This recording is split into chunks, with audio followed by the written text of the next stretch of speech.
예.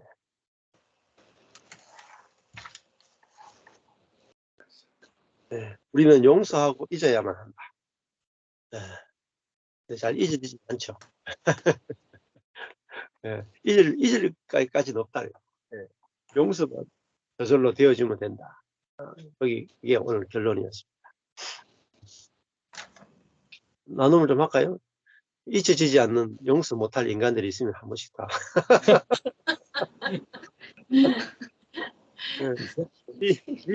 네 원수가 남편이고 아내죠.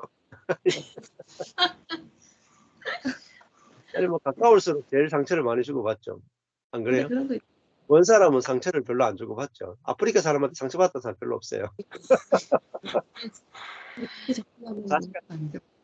부모한테 상처받고 배우자한테 상처받죠. 가깝기 때문에. 가깝기 때문에.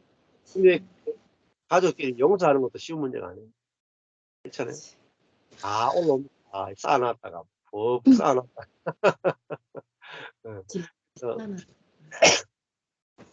과거, 현재, 미래제가 용서되었다.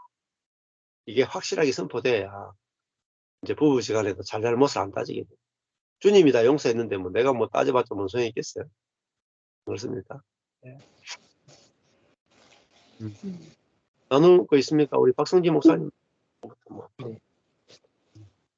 저는 뭐 그렇게까지 용서 못할 상황까지는 뭐 다행인지 모르겠는데 그런 것까지는 겪어보질 않아서 네 감사했는데 그 용서하지 못하는 것에 대한 감정을 저도 생각을 해봤는데 결국 상대에 대한 그러니까 나도 정죄받지 않아라는 마음은 인정이 되는데 내가 다른 사람을 향해서 정죄하는 거에 대해서 굉장히 그러니까 그거를 뭐라고 설명해야 되지?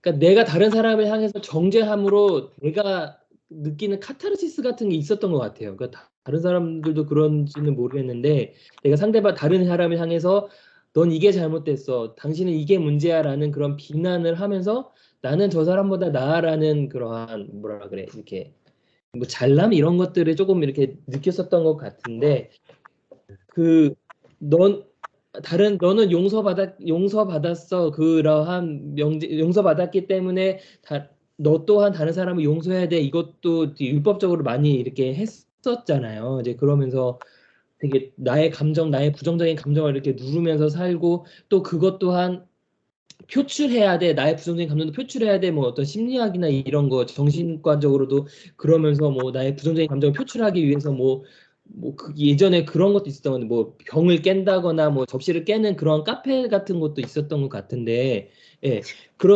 저는 그게 맞다라고 생각을 하고 또 이렇게 지내왔는데 오늘 말씀을 들으면서 그것 또한 내 부정적인 감정을 표출한다고 해서 그게 없어지는 게 아니잖아요. 그러니까 그냥 잠시 풀이는 될 수는 있겠지만 그게 영원히 없어지지 않는데 결국 해결책은 복음뿐이 없고 내 안에서 예수님이 스스로 발산하는 어떠한 생명샘이 솟아나야지만 이게 해결될 수 있는 거지 어느 누구도 날 할 수 없구나라는 게 딱 결론이 났는데 계속 말씀을 들으면서 저는 궁금증이 그 중간 과정이었어요. 그치 저절로 생겨나면은 그게 해결되는 건 알아. 하지만 저절로 생겨나기까지의 그 중간 과정에 그 괴로움과 그 분명히 내 안에서 몸부림쳐질 텐데 누군가가 나에게 뭐 비난을 했다거나 용서 못할 상황이 되면 그 괴로울 텐데 그 중간 과정은 어떡하지? 라는 거에 있어서 되게 물음표를 들으면 이 물음표가 이게 제 안에 있었는데 목사님이 마지막에 그 얘기를 했거든요. 어느 누구도 나를 정죄할 수 없다라는 그 명제가 내 안에서 정리가 되면 됩니다라는 게 저한테는 그게 해결책 솔루션처럼 그러면 되겠구나라는 생각이 들었거든요. 그러니까 왜 그랬냐면 제가 어저께 한 70대 되신 어르신하고 같이 이제 차를 한 몇 시간 동안 동승을 하면서 좀 뭘 해야 되는 일이 있었거든요. 근데 그러면서 하시는 얘기가 본인이 자녀가 있는데 본인은 자식 농사를 망쳤다고 이야기를 하시더라고요. 그러니까 어르신들 그런 얘기들 많이 하시잖아요. 그래서 그래 하겠구나라고 얘기를 했는데 왜요? 어떻게 지내시는데요? 얘기를 했는데 저랑 비슷한 또래인 아들이 실컷 공부를 시켰더니 전혀 전공하고 상관없는 일을 해서 자기는 자식 농사를 망쳤다고 생각을 한다라고 이야기를 하는 거예요. 그래서 뭐 그러시냐고 이제 그러면서 이런저런 얘기를 하시는데 그러니까 건축과를 4년제를 잘 나왔는데 건축하고 전혀 상관없는 지금은 바버샵이라고 혹시 아세요? 바버샵? 머리 커트. 예. 네. 예, 하는데 남자들 하는데 약간 고급 샵인 거예요. 거기는 고급 샵. 그래서 남자 커트만 한국 돈으로 4만 원 정도 하면은 굉장히 비싼 데거든요. 보통 남자들 머리 하는 데는 한 15,000원, 뭐 비싸면 18,000원, 2만 원 정도 하는데. 그래서 자기는 아들 바버샵 하는데 한 번도 안 갔대요. 아, 그거 한 번도 안 가고 오히려 너는 바버샵이 아니라 바보샵이다라고 이렇게 이야기를 하는데 순간 저희 아버지가 생각이 나는 거예요. 저희 아버지는 저한테 늘 그러시죠. 대학원까지 보내놨더니 지 밥벌이도 못한다는 식으로 늘 항상 이렇게 이렇게 이야기를 하면서 그러니까 4년제 대학 보내놨더니 제대로 밥벌이 못한다는 그러한 뉘앙스로 얘기하면서 사람들은 참 자신의 기준으로 상대방을 향한 정죄를 서스름 없이 하는, 그러니까 자기가 악의가 있든 없든 상관없이 오히려 악의가 없이 하는 게 더 무서웠던 것 같아요. 그러니까 자기가 잘 되라는 뉘앙스로 이야기를 하지만 그거를 수용하는 입장, 그거를 받는 입장에서는 그 수없는 정죄감이 아까 얘기했던 것처럼 굉장히 무력하게 만들고 굉장히 용서할 수 없는 그러한 안에서 불을 계속 쌓는 거죠. 그러니까 뭐라 그래? 그 불만과 그러한 자기 만족하지 못함과 그러한 정죄감들을 계속 쌓이면서 그런 부정적인 감정들이 그러니까 예수가 없는 곳에서는 그거를 뭐 이렇게 표출하십시오라고 이야기는 하지만 복음이 아니면은 그게 해결되지 않는구나. 그렇기 때문에 그러면서 그 아저씨도 그러니까 70대이신 그분도 얘기를 하거든요. 자기 아들이 2분 거리에 사는데 안 온대요. 그러면 저는 안 오는 이유를 저는 충분히 이해가 되는 거예요. 나도 얘기해서 그런지. 가봤자 좋은 소리 못 듣고 가봤자 이제 그러니까 본인 기준에 안 맞으니까 계속 이렇게 하니까 뭐 그러니까 3살 된 손주도 있는데도 잘 안 보여준다고 막 이렇게 불만 섞인 투로 말씀을 하는데 저는 충분히 공감이 갔죠. 왜 그러는지. 근데 그런 걸 보면서 사람들이 상대방이 누군가가 나에게 정죄하는 말들을 모르고서 수없이 많이 던질 수도 있는데 어느 누구도 나를 정죄할 수 없구나. 나는 예수님으로부터 용서를 받은 또 예수님이 나를 온전하게 바라보시는 그러한 자라구나라는 그 명제가 그 믿음이 그 말씀이 내 안에 이렇게 끊임없이 이렇게 있으면 되는구나라는 게 그렇게 되다 보면 정말 저절로 용서되어짐이 되고 저절로 그 복음의 누림이 되고 저절로 생명의 누림이 되겠구나라는 게 어제도 그랬고 오늘도 생각이 많이 되어졌습니다. 그러니까 나는 왜 이렇게 용서를 못하지? 이것도 죄책감이죠. 정죄감이죠. 예, 예, 그렇게 하시면 안 된다는 거죠. 내가 다른 사람을 용서 못하는 그것조차도 용서됐죠. 예, 그러니까 내가 받은 용서를 먼저 누리는 것들이 우선순위가 되면은 내 마음에 안식이 되죠. 안식. 그래야 상대방을 안식케 할 수 있는 게 나옵니다. 예. 그 인간이 느끼는 쾌락 수치하는 거 어제 제가 어떤 페이스북에 나오더라고. 인간이 여기 보면 인간이 느끼는 이렇게 보면 재밌는 게 있어요. 첫 키스 했을 때 쾌락 수치가 1이래요. 일단 1. 근데 운동했을 때 3. 쾌변 했을 때가요 3이래. 수치야? 쾌변이 더 쾌락을 준다. 그다음에 간지러운 곳을 긁었을 때가 8이에요. 그러니까 첫 키스보다 간지러운 걸 긁는 게 더 낫대요. 그다음에 칭찬하면은요 쾌락이 13이래. 야, 크죠? 근데요 뒷담화 할 때 있잖아. 뒷담화 남을 욕할 때 쾌락 지수가 18이래. 상당히 비싸고 다른 사람 욕할 때 쾌락이 상당한 쾌락 그게 나온다는. 웃기죠. 그 다음에 그 업무적 성취감이 45고요. 그 다음에 이제 그 여행했을 때가 55래요. 55. 그리고 최고의 쾌락 수치가요. 이상형인 이성과 교제에 성공했을 때가 82. 그래서 이거 딱 보더니 어떤 사람이 댓글을 남겼어. 그러니까 여행했을 때 쾌락이 55고요. 이상적인 이성과 교제 성공했을 때가 80이니까요. 두 개 합칠 수가 있어요. 그러니까 여행 가서 헌팅에 성공하면요. 쾌락이 135가 돼요. 그러니까 인간의 최고의 쾌락 지수는 모른 아주 멋있는 곳에 아까 멕시코 이런 데 가가지고 이성을 내가 정말 마음에 들어 이상적인 사람을 딱 선택해 성공했을 때 쾌락이 135. 그러니까 사람이 여기에 빠진단 말이에요. 거기에다가 이제 뭐 성관계까지 가면 55를 더 해요. 그러니까 이게 세 가지가 다 합쳐지면 200까지 가는 거예요. 그러니까 사람이 여기에 빠져가 못 나온다. 세 가지 쾌락이 다 합쳐지면 200까지 가는데 이것을 뛰어넘는 쾌락이 잘 없단 말이에요. 근데 문제는 이 쾌락은 하고 나면 이제 시간이 허무하단 말이에요. 허무해. 유통기한이 있단 말이에요. 맞아. 여행 유통기한이 있어. 그러니까 성령 안에서 정말 내게 없는 용서, 내가 받지 못한 용서를 받고 내가 할 수 없는 용서가 내게서 흘러나올 때 이거는 뭐 이런 이제 인간이 느끼는 쾌락 정도가 아니고 정말 우리에게 안식과 만족과 기쁨이 넘치게 되죠. 생수가 넘친다 이렇게 볼 수 있죠. 네. 네, 그다음 우리 뭐 사모님. 네. 저는 이 말씀 들으면서 좀 어떻게 접근이 됐냐면 이게 겉사람 옛사람으로 좀 접근이 됐어요.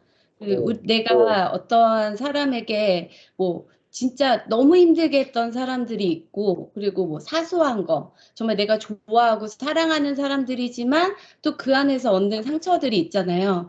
근데 그런 것들이 겉사람 안에서는 내가 아무리 이렇게 이해하려고 그러고 하나님 안에서 내가 용서하려고 해도 그 기억이 너무 크기 때문에 아무리 그걸 분리를 시키려고 해도 분리가 안 됐거든요. 그러면 그걸로 인해서 계속 괴롭고 이 사람하고 관계가 회복이 이렇게 되어질 수가 없는 거죠. 겉으로는 잘 지낼 수 있지만 깊은 곳에서 깊은 연합으로 갈 수 없는데 저는 이 말씀이 내가 뭐 예를 들어서 정말 나를 정말 힘들게 했던 사람들하고의 관계이면 내가 그동안 살아왔던 내 삶이 겉사람으로 살아왔다라는 그 자리를 직면하게 되면 내가 겉사람이었기 때문에 그 상대방도 겉사람으로 했기 때문에 될 수밖에 없었다라는 결론으로 갔을 때 제가 안식을 얻었거든요. 왜냐하면 그 안에 있었던 것들은 모든 것이 겉사람 안에서 서로 주고받고 상처를 줬기 때문에 예전에는 내가 그거를 이해를 못했을 때는 나만 억울했던 거예요. 내가 잘하려고 했고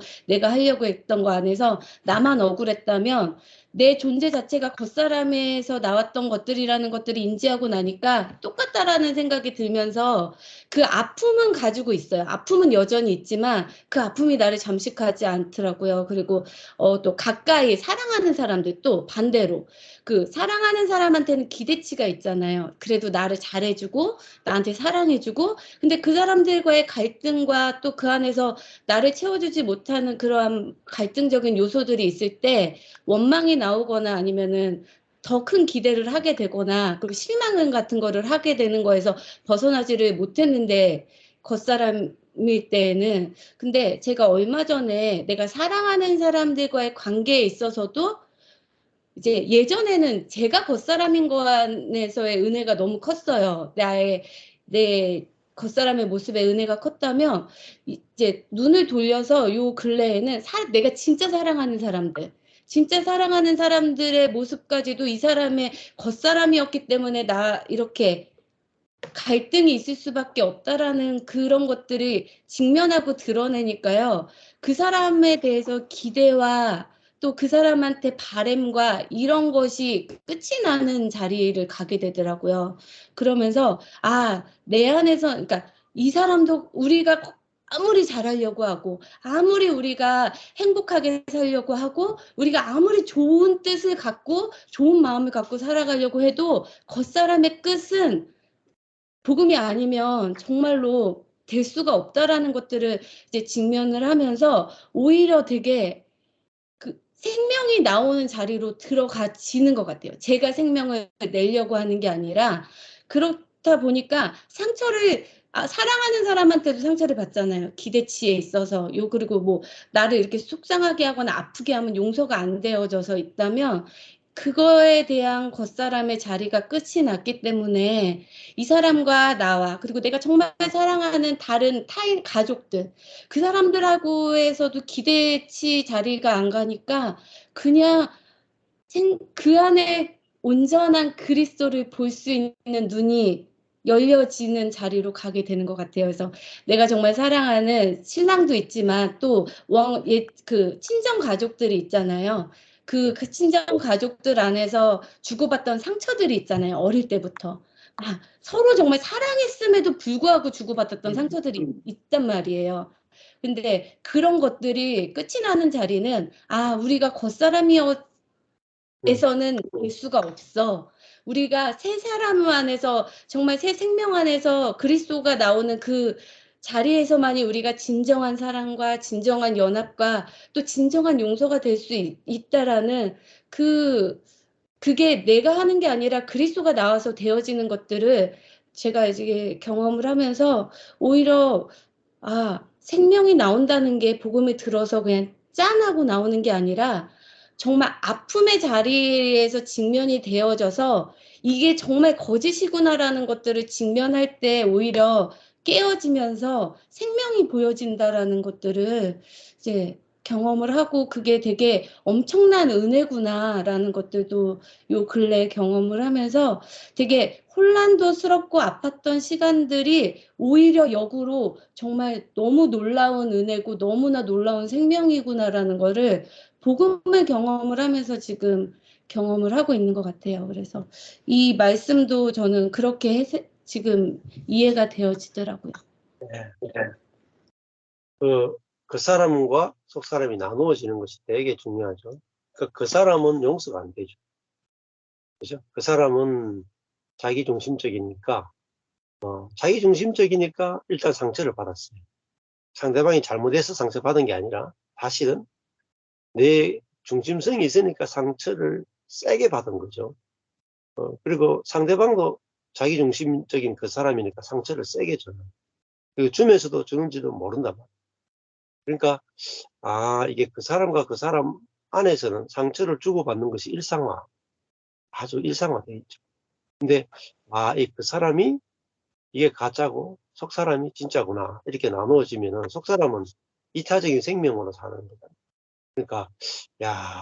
그러니까 이 속 사람 안에서는 용서가 일상화되는 거죠. 반대로 그 사람 안에서는 절대로 용서가 될 수가 없어요.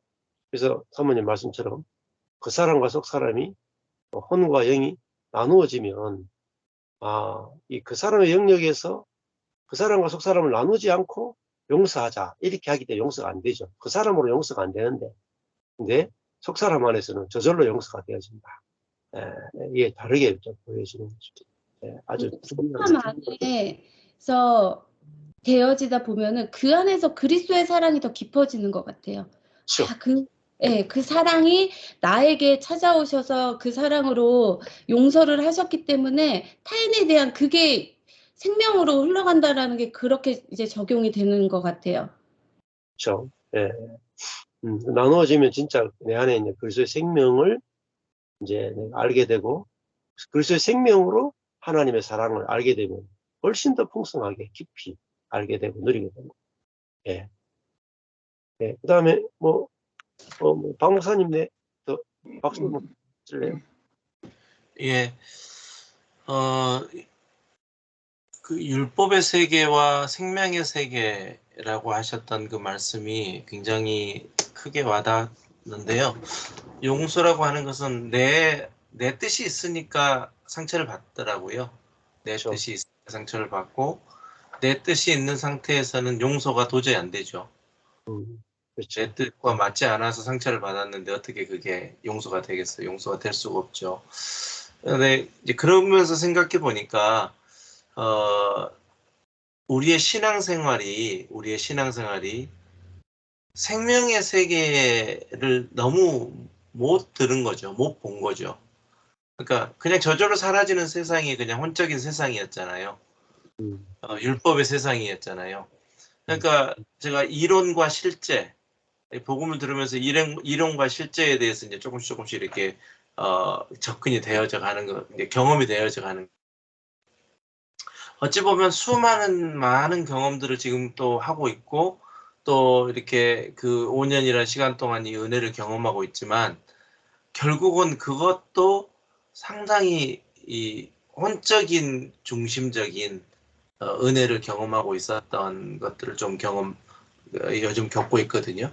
다시 말하면 너무 익숙한 거예요. 그러니까 이 은혜의 복음이 들려지고 십자가 복음이 들려지니까 와, 전혀 다른 세상이고 그 세상이라면 그럴 것 같아.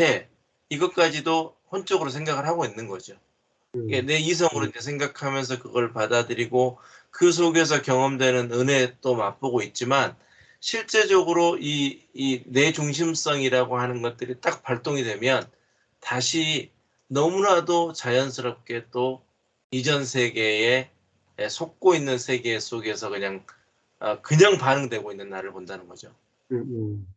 그러니까 뭐 시간으로 보면 이제 55년을 살았는데 50년을 계속 율법 안에서 살다가 이제 겨우 5년 이제 은혜의 복음, 이 은혜라고 하는 생명의 세계를 듣고 있잖아요. 듣고 있는데 그것도 뭐 5년 통째로냐? 또 그것도 아니란 말이죠.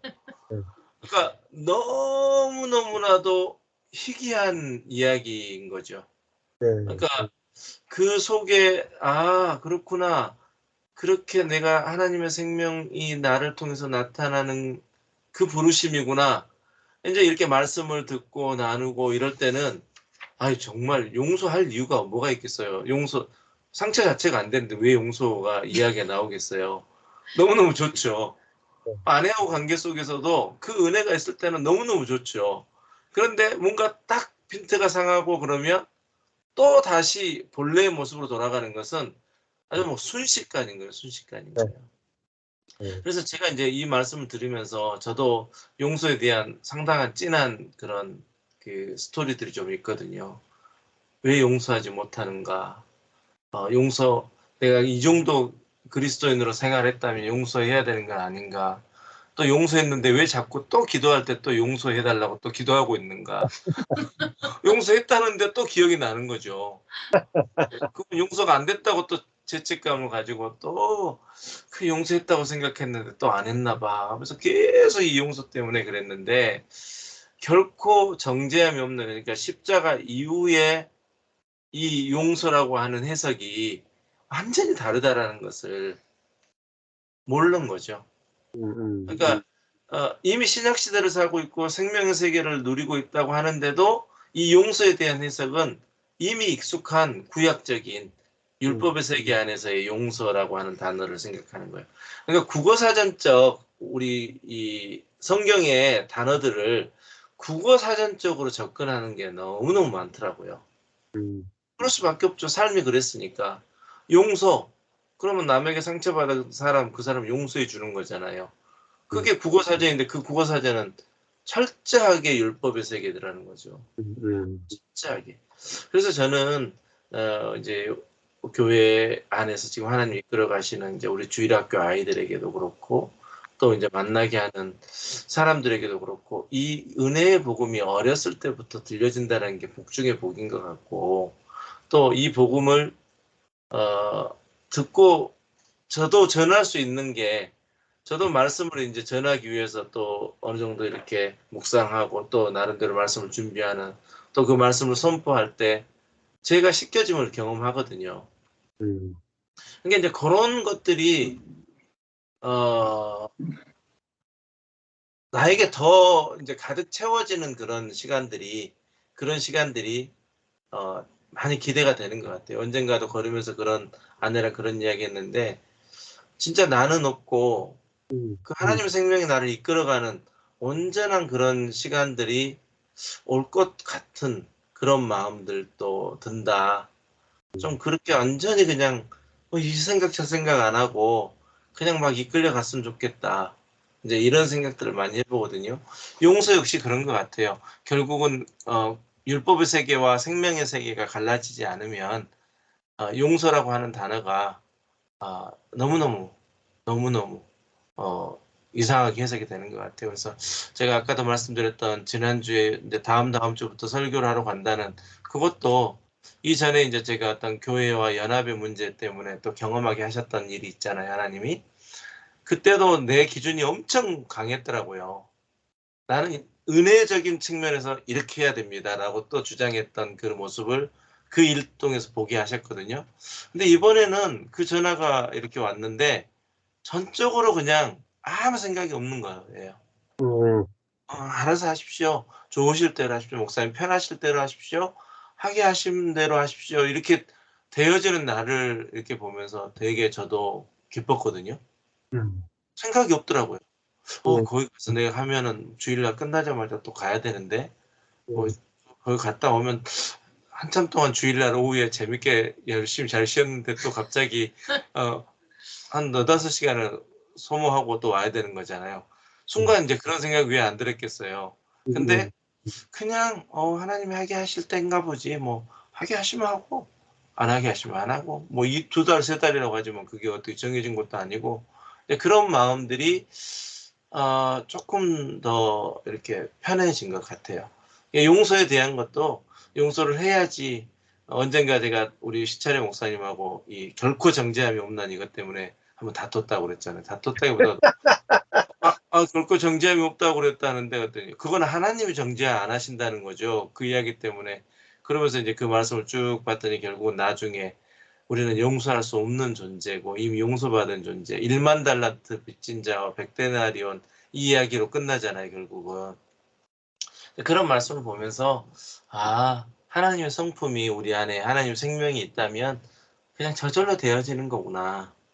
이것이 많이 경험돼서 좀 더 생명의 열매, 생명나무의 열매가 내 자신에게도 더 많이 먹여지는 시간이 되길 원하고 또 내 주변을 통해서도 더 생명나무 열매가 많이 먹여져서 저절로 그 생명나무 열매들이 나타나는 일들이 더 많이 보게 되기를 소원합니다.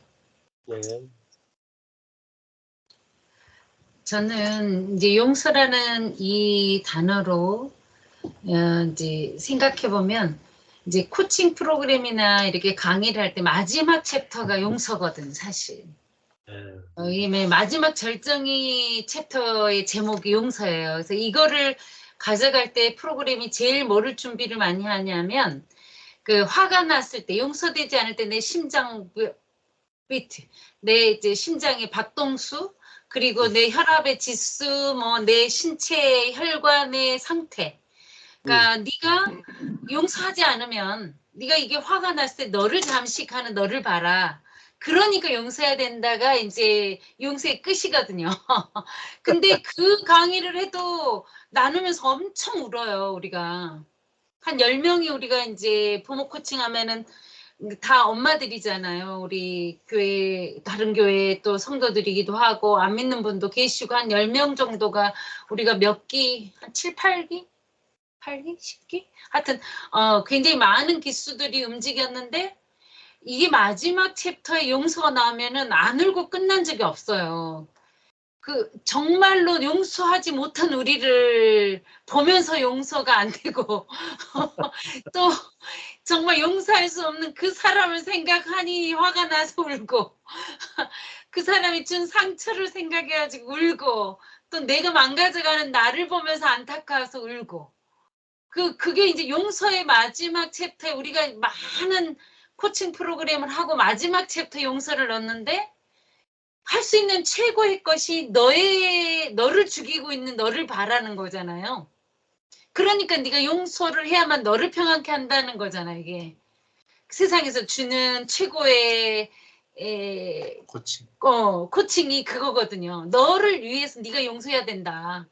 죄를 위해서 용서하지 말고 네가 살라니까 너를 위해서 용서해라. 이게 이제 코칭의 최고의 서포트인 거죠. 근데 그러니까 이 은혜 복음 자체가 진짜 은혜인 게 생명이 없잖아요. 거기는 너 살고, 그러니까 윈이는 말해요. 사실 너도 살고 상대도 살릴 수 있는 게 네가 건강해져야 상대도 용서를 할 때 이게 상호가 되지 않겠느냐는 건데, 상호작용이 오늘 말씀 들으면서 그 생각이 많이 들어요.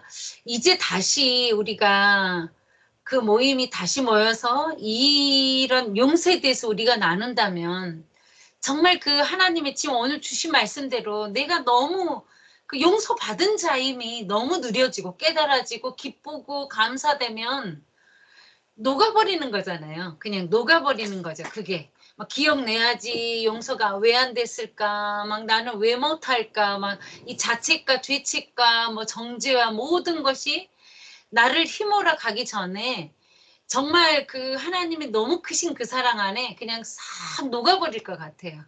그러면 그냥 흘러간다는 그 말씀이 너무 이해가 되고 공감이 되고, 이제 오늘 말씀 들으면서 그 생각을 많이 했어요. 제가 큰아이 임신해가지고 그때 용서하지 못한 게 가장 컸던 시간들이었거든요. 그래가지고 이제 그러니까 내 상대가 용서가 안 되는 거예요. 그래가지고 너무 기도하고 울고불고 뭐, 왜냐면 임신 중에 내가 평안한 마음이 있으면 용서가 안 되니까. 근데 아이한테 영향을 미쳐질까 봐 용서는 해야 되겠고, 용서가 그가 와서 용서를 빌어야 되는데 용서를 안 빌 것 같고, 그러니까 막 이게 막 내가 용서를 받아야 되는데 용서를 구하지를 않으니까 내가 화가 나 죽겠는 거죠, 이게. 근데 그때 저의 믿음의 단계로 아기 출산 진짜 일주일 전에 그분이 전화가 와서 미안하다 용서를 구하더라고요. 하나님이 그 연약한 믿음 가운데 있는 나를 살리시려고 그러셨구나라고 생각을 했는데, 이제 그때 당시 제가 저를 잠식해 가고 정죄하고 또 그가 용서를 구하기 전에 용서해주지 못한 내가 너무 하찮고, 그 하나님이 주신 그 큰 사랑인데 나는 용서가 안 되는 거예요. 그렇게 그때 당시. 그래서 정말 그때 기도 제목은 출산 전에 진짜 내가 용서를 할 수 있는 마음을 달라는 거였는데 결국은 전화가 와서 일주일 전에 전화를 받고 서로 울면서 해결을 하고 출산을 하게 하신 경험이 있는데, 그때 생각하면은 정말 제 자신이 굉장히 괴로웠던 시간이죠. 근데 요즘 이 생명의 복음이 흐르면서 그냥 그러니까 그러니까 하나님이 기억하지 않는다는 그 말이 많이 이해가 돼요. 뭐 지금 내 상황이 다 할 수 있는 건 아니지만 그냥 너무 은혜가 큰 그날 그 시간은 진짜 기억나지 않더라고요. 그거는 아직 진짜 찰나와 같지만 내가 받은 이 은혜와 평안함이 하나님의 은혜가 너무 충만하니까 그냥 너무 작은 사소한 것이 그냥 스쳐가는 흐르는 물처럼 그냥 지나가는 일도 가끔은 제 안에 발생을 하는 거를 보게 되더라고요. 그래서 하나님의 은혜가, 그래서 이제 다시 우리가 만나서 이 코칭 프로그램을 하게 되든 어떤 만남이 되든 이 용서라는 마지막 챕터에 정말 우리 혼의 마지막 최고 단계 너의 것을 위해서 용서라는 그 단계를 뛰어넘을 수 있는 하나님의 은혜의 기품을 서로 정말 깊게 나눌 수 있을 것 같은 이제 그런 마음들이 준비되고 또 열려져 가니까 나도 살고 또 함께 살아갈 수 있는 다른 지체들이 되게 그려지더라고요, 오늘은. 이게 강의를 한 10대 번 하고 나면 이제 강의가 깨어지잖아요, 이렇게 뭐를 해야 될지. 그러면은 감정을 어떻게 건드려야지 되는 걸 너무 잘 알게 되는 거예요, 제가. 이 시간에 이 강의에 이 말을 터뜨리고 이 사이에 이 PPT가 나가면서 이 말이 됐을 때 가장 반응이 좋다는 걸 제가 너무 체득적으로 확 알아버리더라고요. 이제 마지막 우리 코로나 전에 할 때 이제 그런 게 또 싫은 거예요, 제가. 이거는 아닌데, 이거는. 이러려고 이 시간을 연 게 아닌데, 이제 이런 또 막 페이스 속에 돌아가려고 할 때 이제 코로나를 맞이했는데, 이제 그러면서 이 은혜 복음 안에 제가 이제 들어왔잖아요. 참여하게 됐고.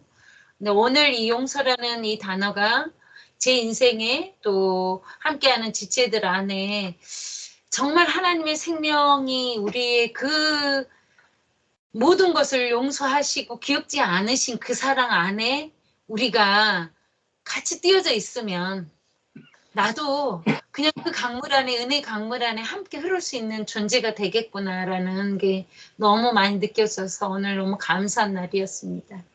예. 우리가 이제 주님의 그 용서와 은혜를 알게 되면은 용서하고 말고가 없어져 버리죠. 그렇잖아요. 예, 다른 세계로 옮겨버립니다. 예, 하나님의 관점에서 그 사건을 새롭게 해석하는 거예요. 그 사람이 나한테 상처 줬다가 아니라, 아까 전에, 하나님이, 우리 그 사람이 서로 상처 주고받은 사건으로 보여지게 하고, 또 그 사건을 통해서 하나님은 합력하여 선을 이루시고, 하나님이 그 사건을 합력하여 선을 이루시는 사건으로 쓰시겠다는데, 우리가 용서하고 말고의 문제가 없어졌거든요. 그러니까, 요셉의 형들이 요셉을 인신매매하잖아요. 그러니까 형들은 이거는 반드시 용서를 받아야 되고 용서해야 될 사건으로만 딱 생각하죠. 근데 요셉 나중에 뒤에 가면은 용서하고 말고가 없어져 버리죠. 왜냐하면은 이 사건이 아니고는 요셉이 총리가 될 수 없고 온 가족이 살 수 없기 때문에 하나님이 이 사건을 허용한 것이고 또 이 사건을 통해서 요셉에게 놀라운 은혜가 임했기 때문에 형들이 자기에게 용서를 빌고 말고가 없어져 버리잖아요. 예. 그러니까 용서는 저절로 된 거죠. 예. 우리가 하나님의 관점으로 사건을 보게 되면 완전히 다른 세계로 넘어가게 됩니다. 예. 우리 정 목사님하고 정 사모님 한번 하시죠. 네, 목사님, 저는 오늘 그 용서라고 하는 주제에 생각해 볼 때 용서의 주체가 내가 아니고 하나님이 먼저 용서해 주셨다라고 하는 그것을 생각해 볼 때 참 은혜가 됐어요. 결국은 용서받았기 때문에 먼저 용서의 주체이신 주님이 용서했기 때문에 용서를 주셨기 때문에 받은 나는 또한 형제 자매를 용서할 수 있다. 거꾸로 내가 어떤 사람을 용서했기 때문에 내가 용서받은 것이 아니라고 하는 그 말씀을 들으면서 저의 삶에는 몇 가지의 잊을 수 없는, 용서할 수 없는 사건이 참으로 많았던 것 같아요. 저의 환경이나 저의 어린 시절에 그 어려운 시절을 볼 때에 부모하고의 관계, 또 새로 새엄마, 새아버지, 스텝파더, 스텝마더의 관계 속에서 저는 참 많이 울기도 했고, 그런 관계를 볼 때 용서라고 하는 것은 결국 관계가 흐트러져 버리고 관계가 형성되지 않는 건데, 저는 저희 집 사람의 결혼할 때까지는 저의 실제적인 우리 어머님과의 관계도 풀려지지 않았던 것 같아요. 이렇게 만나기는 하지만 구체적으로 관계가 열려지지 않는데, 더더욱이나 저희 어머니뿐만 아니라 스텝파더에 대해서는 전혀 마음이 열려지지 않았던 상태인데, 저희 아내하고 결혼을 하면서 모든 관계가 새롭게 해결이 되고 새롭게 관계가 열리는 그런 경험을 해서 참 감사한데, 그 내용이 정말 아내를 통해서, 복음을 통해서 주님이 우리를 용서해 주셨구나, 또한 그러기에 우리도 관계를 열어야 되겠다 하는 그런 것이 이해되고, 그렇게 하면서부터 한 45년 됐네요 지금. 그런 관계가 열리고 저희 어머니뿐만 아니라 저희 스텝파더도 저희 아내를 통해서 복음을 증거하고, 또 더 나아가서는 저의 그 스텝파더가 저희들을 얼마나 사랑해줬는지 몰라요. 그 정도로 관계가 좋아졌고, 더더욱이나 저하고의 그 스텝 브라더, 그 어머니가 낳은 아들이 3명인데 다들 아주 쟁쟁한 그런 관계로 갔는데, 저는 어머니를 어려서 만날 때마다 제일 화나는 게 그 부분이에요. 저는 내 엄마인데 왜 내가 내 엄마를 같이 있을 수 없는 게 너무나 슬픈 거예요. 내 어머니인데 내 어머니라고 주장하지 못하고 새아버지에게 보내야 되려고 나는 떠나야 되는 그 자리가 너무너무 이거는 나를 주장할 수 없는 내가 있다는 게 너무 슬펐는데, 스텝 브라더하고의 관계도 다 열렸어요. 나중에는 최근에 저희 어머님이 아프다고 해서 한 5년 전에 갔을 때는 저의 스텝브라더 또 그 스텝브라더의 그 와이프가 오히려 저희들에게 마음을 활짝 열고 우리에게 부족한 것 있고 용서해 달라고 그러면서 모든 관계가 새롭게 열려지는 걸 보면서 참으로 복음 속에서 은혜 안에서 주님이 하신 것을 먼저 우리가 받으면 그 어려운 관계도 하나님께서 새롭게 열고 해결해 주시고 은혜로 엮어 주시는구나 하는 것을 직접 체험하게 된 것을 참 감사하면서 우리는 은혜 받았기에 용서 받았기에 용서할 수 있는 그 자리가 되는 것 같아요. 이거는 그 혼적인 관계 속이지만 우리 목회자 속에서 저희들의 삶이 너무 어려웠던 적이 많은데 이 얘기를 했던 것 같기도 하고 안 한 것 같기도 하지만 언젠가 저희 목회자 모임에 갔는데 저희들이 너무 어려워서 중고차를 사가지고 패스파인더를 그 제가 아는 그 친구에게서 패스파인더를 샀는데 그렇게 해서 한 10여 년을 타니까요.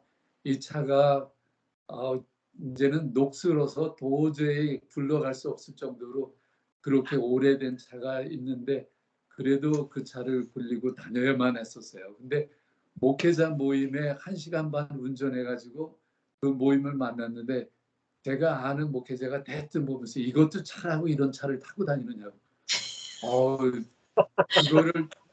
그거를 제 면전에서 얘기를 하는데 제 마음에는 아니 이런 차라도 있기에 내가 여태까지 살아오는데 그런 얘기를 들을 때 정말 마음이 아팠어요. 정말 때로는 인슈런스를 낼 수 없을 정도의 어려운 상황에서도 그 위험한 상태에서도 인슈런스 없이 차를 몰고 가야 되는 그 심정은 아랑곳 없이 이딴 차가 이런 차를 타고 다니느냐고 당장 버리라고 할 때 이게 그 남의 입장을 이해해 주지 못하면 컴패션이라고 하는 거는 컴패션 그 아픔에 동참하는 그것이 없으면 이해할 수 없겠구나. 주님은 나의 그 연약함을 내가 죄인 되었을 때 내가 원수 되었을 때 내가 연약했을 때 십자가에서 우리를 위해서 그 사랑을 베풀어 주셨다라고 하는 그런 등등이 깨달아지면서 또 그렇지만 그 동료 목사가 그렇게 저에게 아픔 준 거는 잊어질 수 없는 그 정말 잊을 수 없는 사건이지만 참 그랬던 적이 있어요. 그렇지만 그것도 주님의 사랑으로 덮을 수 있는 그런 은혜의 복음이 있기에 참 감사를 드립니다. 예, 아멘입니다. 예. 저는요 이렇게 사람들이 자아로는 함부로 용서를 한다 그러고 용서라는 단어를 써도 거기 결론이 없어요. 저기 같이 만나는 그림 그리는 분이 한 분이 저하고 전화로 2시간 반을 떠드는데 그거는 결론은 뭐냐 하면 진짜 너무 약 오르고 나를 무시했다고 내가 그 사람보다 나이도 더 먹었는데 막 이러면서 그 말을 용서를 못 하는 거예요. 그래가지고 굉장히 몸도 안 좋고 화도 나고 막 그렇게 굉장히 스트럭을 했다는 거를 설명을 해요. 근데 제가 나중에 그랬어요. 나는 그렇게 똑같이 그렇게는 안 들었다고. 그거는 사실은 그런 의도가 아니고 실수의 말이었을 거라고. 용서를 구했으면 그냥 지나가는 것도 괜찮을 것 같다고. 그러니까 저한테 대뜸 내가 한번 그렇게 화나게 나한테 해볼까냐고 그렇게 얘기하더라고요. 그래서 제가 그랬어요. 나는 어떻게 생각해서 그 얘기가 나왔냐면 그분이나 나나 똑같다고. 나도 실수할 수 있고 그분도 실수한 것이고 그러니까 그거를 나는 이런 수준인데 이게 아니라 그분하고 나랑 똑같은 입장에서 보면은 그게 이렇게 나한테 그 말 때문에 그렇게 오래 스트럭을 할 그런 말로 한 것 같지는 않다고 그냥 이제 얘기하면서 저는 그냥 그랬어요. 제가 그분이 저한테도 똑같은 일을 저지른다 그래도 또 뭐 그런 일이 나왔겠지 하고 지나갈 것 같다고. 이유는 사람한테는 서로 존재대로 보고 그 사람이나 나나 실수할 수 있는 사람이라고 인정하지 않으면은 항상 모든 문제들이 다 더 퍼지고 더 껄끄러워지고 만나기 싫어지고 그렇게 되는데 그냥 저는 그냥 그분을 그 말을 있는 대로 보고 사실 누구든지 실수할 수 있다고, 그리고 또 우리가 용서한다 해도 그 시간이 지나가면은 그 또 용서 때문에 용서한 것 때문에 뭘 또 받아내려고 하고 그러니까 그게 더 어려운 것 같더라고. 그냥 그렇게 얘기를 할 때 제가 생각했어요. 똑같은 같은 자리에서 얘기를 들었는데 한 사람은 너무 수락이 되고 저는 그냥 뭐 있는 대로 그 말을 들은 거가 그렇게 저한테 깊이 안 들어오는 거가 사람을 그 외모로 그 사람이 어떻다 이런 거를 따지는 게 좀 없어진 것 같아요, 저한테. 그래서 사람이 실수하고 말에 까다롭게 해도 그게 큰 마음에 이렇게 오고 상처가 되고 용서를 해야 되고 용서를 받아야 되고 이런 것들이 좀 이제 달라진 것 같아요. 그래서 얘기를 우리 목사님이 웬 얘기를 그렇게 길게 하냐 그러는데 제가 결론은 그거예요. 사실 우리가 그 사람이나 나나 똑같고 그 사람이 어떠해도 그분의 좋은 점도 있는 거고 또 실수할 수 있는 거고 나도 실수할 수 있는 거고 이렇게 페어하게 서로 존재대로 볼 수 있는 것뿐이 없는 것 같다고 관계성에서는. 그 얘기를 하고 끝냈어요. 근데 사실 제가 이제 이런 거를 이렇게 얘기하면서 참 감사한 거는 그 얘기 하나 하기 위해서 이 사람을 몇 번이나 얘기 들어줬어요. 하여튼 이거 얘기를 한 서너 너덟 번 얘기를 꺼내면서 이렇게 얘기하고 저렇게 얘기하고 이렇게 하는데 실컷 얘기하게 들어주고 그 다음에 그거 조금 얘기했어요. 그냥 존재대로 보고 또 너나 나나 똑같다고 생각하면 그렇게 또 열날 일도 없는 것 같다고 그 얘기 하나 하려고 한 번은 2시간 반, 한 번은 1시간 40분쯤 했고 또 한 번은 30분쯤 얘기했고 이렇게 해가지고 얘기를 끝냈어요. 근데 다행히 그 얘기를 받았어요. 네, 그래서 제가 되게 감사한 거는 사람이 아무리 껄끄러운 사람도 그렇게 안 나가고 다른 얘기를 들으면은 또 주의를 해서 들을 수도 있구나.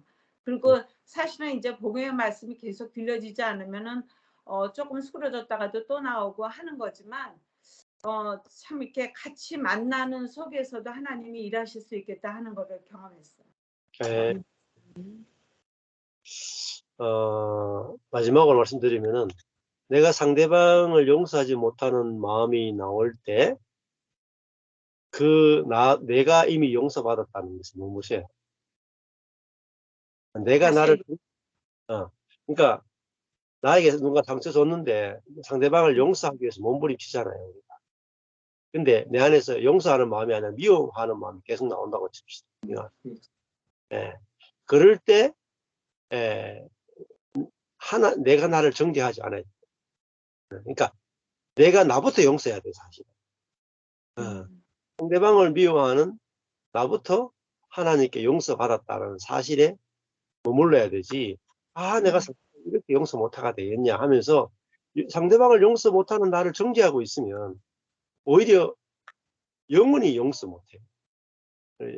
그러니까 용서가 나가려면 내가 과거와 현재와 미래의 모든 죄가 용서받았다라는 건 내가 먼저 용서받아야 돼요. 내가 먼저 확실하게 용서가 받았다는 게 확실해지면 상대방을 용서하는 것은 쉬워져요. 근데 우리는 내가 확실히 용서 안 받았어. 이거 영원히 미래의 모든 죄까지 용서 안 받았어. 그러니까 상대방도 요 사건만 용서하는 거죠. 미래의 죄까지 용서 못하는 거죠. 그러니까 우리가 통째로 과거, 현재, 미래의 모든 죄가 통째로 용서받았다 하는 이 복음이 들려져야 통째로 용서받고 통째로 용서하는 거예요. 한 사건 가지고 용서하니 그게 율법주의죠. 그러니까 우리 존재 전체가 영원히 용서받았다. 이게 복음이다. 통으로 다 용서받았구나. 여기 있습니다. 그 용서받음을 누리게 되는 거죠. 그렇게 보시면 좀 더 분명해집니다. 예. 감사합니다. 오늘 여기까지 하시면 되겠고요. 네.